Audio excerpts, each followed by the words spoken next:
Bonjour, j'espère que vous allez bien. Je voudrais vous parler dans cette vidéo de la force. Vous avez peut-être entendu cette réplique « Que la force soit avec toi ». C'était dans la saga Star Wars ou la guerre des étoiles. Mais je voudrais en profiter pour regarder ce thème-là de la force dans la Bible. La force de Dieu. Parce que dans la Bible, souvent, Dieu, c'est la force. Mais avant de faire ce survol biblique de la force, et en lien aussi avec le baptême de Jésus, où la force lui est donnée, en fin de compte, l'Esprit Saint, je voudrais vous parler un petit peu de d'où ça vient, en fin de compte, cette réplique de Star Wars. D'abord, vous savez comme moi que, en tout cas, je ne sais pas si vous avez vu les films, moi je les ai tous vus, et la plupart avec mes enfants. Et c'est quand même assez exceptionnel dans l'histoire du cinéma parce que c'est 3 trilogies, donc 9 films qui s'échelonnent sur plus de 4 décennies. Alors, ça a vraiment marqué beaucoup de fans de ces films-là, qui sont des récits initiatiques, en fin de compte, qui évoquent un peu le surnaturel, la poésie, le merveilleux, la science-fiction. Ça se passe dans une galaxie lointaine et c'est une guerre qui se déroule entre les chevaliers de Jedi, les bons, et les seigneurs Sith, qui symbolisent le mal. Et au centre de ces affrontements, je dirais, il y a la force. Et on ne connaît pas l'origine de cette mystérieuse énergie qui procure des pouvoirs psychiques extraordinaires. Même dans les pensées, dans la matière, peuvent guérir les blessures. Mais c'est très évocateur et je vous dirai, je vais vous le dire un peu plus tard, d'où il a pris ça, parce que c'est George Lucas qui a fait ces films-là, qui a réalisé ces films-là, qui a écrit en réalité le scénario aussi. Et comme je disais, les Jedi s'épanouissent à la lumière de la force, en fin de compte, qui leur permet de maintenir l'ordre dans la République. Et ils sont un peu comme des moines bouddhistes et chrétiens.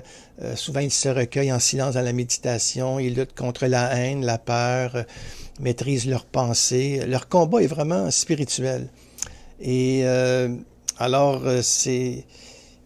c'est un choix à faire entre le Dark Vador et Luke Skywalker dans une réplique qui a marqué les esprits. « Je suis ton père ». En tout cas, ceux qui connaissent les films vont se retrouver là-dedans. Les Sith, eux autres, ils recherchent le pouvoir à tout prix. C'est comme des dictateurs. Ils pensent en termes de force, non de justice. Et souvent, ils utilisent les moyens immoraux pour atteindre leur objectif. Donc, le mal, c'est une force non maîtrisée entre les mains. Il bascule dans le côté obscur de la force, à des fins personnelles, pour dominer et détruire. Et c'est plutôt aux Jedi qu'on doit cette parole qui est devenue une réplique culte, les Jedi comme Obi-Wan Kenobi et Yoda, que la force soit avec toi.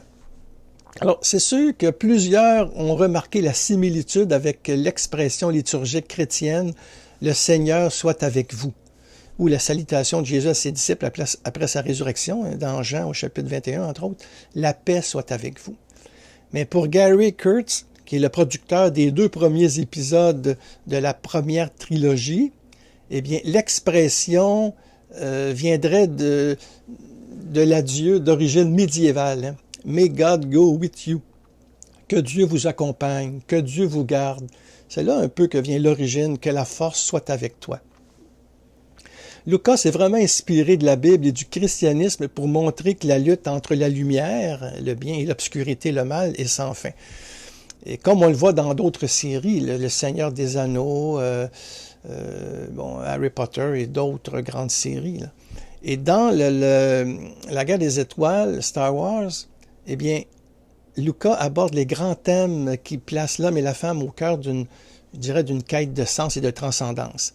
Et ces grands thèmes-là, c'est l'importance du Père, de la relation, de la filiation, de la transmission, la fécondité de la vie qui est plus forte que la mort, la présence des défunts aussi qui sont comme une sorte de communion des saints, le service des autres, service surtout des plus petits. Alors moi, ça fut un bon divertissement avec mes enfants parce qu'on était connectés dans le même imaginaire. Et bien sûr, au-delà des batailles, des effets spéciaux, des gadgets high-tech, eh bien, nous avons été, renvoyés à ce qui fait notre humanité. C'est-à-dire la quête du bonheur qui est jamais achevée, le sens de la vie et de la mort, la part intarissable de l'amour, la transmission d'une espérance aussi. C'est un peu ça aussi la magie de l'univers de Star Wars, c'est cette complicité entre les générations et ce lien fraternel qui nous unit, en fin de compte, sur la terre comme au ciel. Mais moi, j'ai voulu en savoir un peu plus, vu que, comme théologien, aussi comme quelqu'un qui aime beaucoup méditer la parole de Dieu, eh bien, j'ai essayé de voir la force dans la Bible. Et dans la Bible, eh bien, c'est ça, c'est que Dieu est lui-même la force. Il la donne à son peuple, à David, aux prophètes. Et Moïse, d'ailleurs, rappela que c'est le Seigneur qui fit sortir son peuple d'Égypte et le guida dans le désert. Et pour le psalmiste, dans les psaumes, enfin, Dieu est le refuge, le rempart, le secours dans la détresse toujours offert. Le psaume 45. Et le psaume 83, le psalmiste, il dit encore, en s'adressant au Seigneur, « Heureux les hommes dont tu es la force. Des chemins s'ouvrent dans leur cœur. » Le prophète Isaïe aussi va évoquer le Dieu fort en annonçant le Messie qui jaillira de la souche de Jessé. Sur lui reposera l'esprit du Seigneur, esprit de sagesse, esprit de discernement, esprit de conseil et de force, voyez, esprit de connaissance et de crainte du Seigneur. Et c'est en s'appuyant sur ce texte que l'apôtre Pierre va affirmer dans les Actes des Apôtres 10, 38, « Jésus de Nazareth, Dieu lui a donné l'onction d'Esprit Saint et de puissance. » Jean-Baptiste va parler de Jésus comme celui qui est le plus fort, celui qui est plus fort que lui, parce que c'est lui, l'agneau de Dieu, qui baptisera dans l'Esprit Saint. Et justement, nous fêtons le baptême de Jésus tout de suite après l'Épiphanie, et le baptême de Jésus, ça termine le temps liturgique de Noël.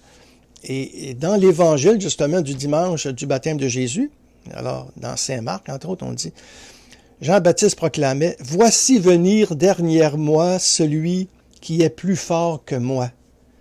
Je ne suis pas digne de m'abaisser pour défaire la courroie de ses sandales. Moi, je vous baptiserai avec de l'eau, lui vous baptisera dans l'Esprit Saint. » Puis après ça, il dit, il fut baptisé par Jean dans le Jourdain. Et aussitôt, en remontant de l'eau, il vit les cieux se déchirer et l'Esprit descendre sur lui comme une colombe. Il y eut une voix venant des cieux, « Tu es mon Fils bien-aimé, en toi j'ai mis tout mon amour. » Voilà la définition de Jésus, le Fils bien-aimé du Père. Et nous, en lui, nous sommes aussi des enfants bien-aimés.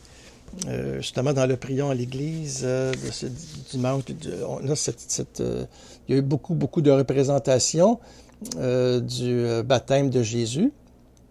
Et ça en est une représentation. Il y a aussi dans le Magnificat une autre mensuelle, justement, sur la parole de Dieu, de la liturgie. Il y a une peinture du baptême du Christ et de Piero della Francesca. C'est un tableau qui était peint en 1440. Et on voit ici une autre illustration du baptême de Jésus. Et c'est ça. Alors, c'est intéressant parce que on voit, je ne sais pas si vous voyez bien, mais Jésus qui est au centre, Jean-Baptiste, et à côté, il y a comme 3 anges. Et c'est assez étonnant parce que normalement, les anges ne sont pas évoqués au baptême de Jésus, mais ça symbolise probablement ici la Trinité. Parce que la Trinité, elle est au cœur du baptême de Jésus. On voit l'Esprit Saint au-dessus de Jésus qui lui donne justement la force pour sa mission. Il commence sa mission par le baptême. Et en même temps, le Père qui lui dit « Tu es mon Fils bien-aimé en qui j'ai mis tout mon amour ». Le baptême, en réalité, qui est le début de la vie, d'une vie nouvelle, où il nous est donné une force, justement, pour bien mener la mission que nous avons à vivre. Alors, c'est vraiment la force de l'Esprit, dans le fond, qu'il faut retenir. Ici, l'Esprit Saint est vraiment évoqué par la force. Et c'est par la force de l'Esprit que Jésus annonce le royaume et guérit les malades. Et au moment de son ascension, Jésus promet la puissance de l'Esprit à ses apôtres. Dans les Actes des Apôtres, d'ailleurs, 1, verset 8, il dit « Vous allez recevoir une force. Quand le Saint-Esprit viendra sur vous, vous serez alors mes témoins à Jérusalem, dans toute la Judée et la Samarie, jusqu'aux extrémités de la terre. » vous allez recevoir une force. Hein? Alors, que la force soit avec toi, c'est ça aussi. Et Saint Paul, lui, va faire l'expérience de la force de l'Esprit tout au long de son ministère. Il a dit dans 2 Timothée, par exemple, 4, 17, « Le Seigneur, lui, m'a assisté, il m'a rempli de force pour que, par moi, la proclamation de l'Évangile s'accomplisse jusqu'au bout et que toutes les nations l'entendent. » Et il rappelle d'ailleurs à son ami Timothée le don qu'il a reçu. Et c'est 2 Timothée 1, 7.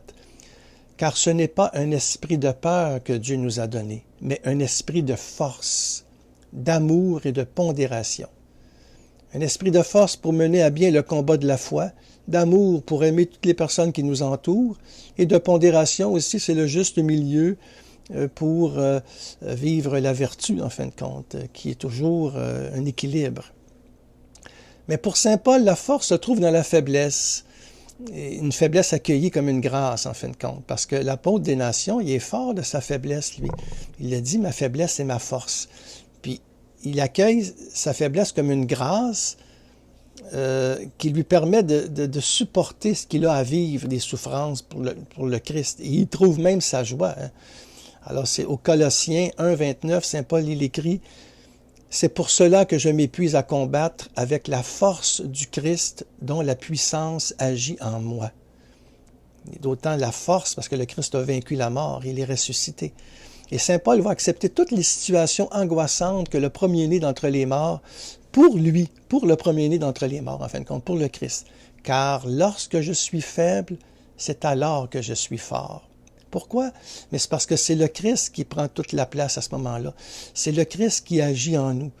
En lui donnant notre faiblesse, notre pauvreté, notre impuissance, eh bien, c'est lui qui agit en nous pour qu'éclate sa gloire. Et d'où l'importance de l'humilité. Et c'est pour ça que Jésus va se définir comme le doux et humble de corps aussi. Mais ça demande une grande force, ça, de vivre la douceur, de vivre l'humilité. C'est la vraie force, en fin de compte. Et pour saint Jean, bien, lui aussi va parler de la force. Et quand il parle de la force, souvent, ça réside dans la parole de Dieu qui permet de résister au mal. Comme Jésus l'a vécu au désert lorsqu'il fut tenté par Satan. Et saint Jean, justement, il écrit dans sa première lettre, « Vous êtes forts, la parole de Dieu demeure en vous, vous avez vaincu le mauvais. » Et Marie exprime cette force avec audace dans son Magnificat. Marie qui chante ce chant de libération, « Et mon âme exalte le Seigneur, exulte mon esprit en Dieu mon Sauveur. Il s'est penché sur son humble servante, désormais tous les âges me diront bienheureuse. Le puissant fit pour moi des merveilles, saint est son nom. Son amour s'étend d'âge en âge sur ceux qui le craignent. Déployant la force de son bras, il disperse les superbes. Il renverse les puissants de leur trône, il élève les humbles. » Et c'est ce que Jésus accomplira de la crèche au calvaire. C'est ce que tous les témoins du Christ, après aussi, vont vivre cette élévation des humbles, la force de son bras qu'il nous est donné pour continuer à aimer, continuer à vivre, je dirais, le combat de la foi. Alors, je reprends en réalité l'exhortation. Que la force soit avec vous. Amen.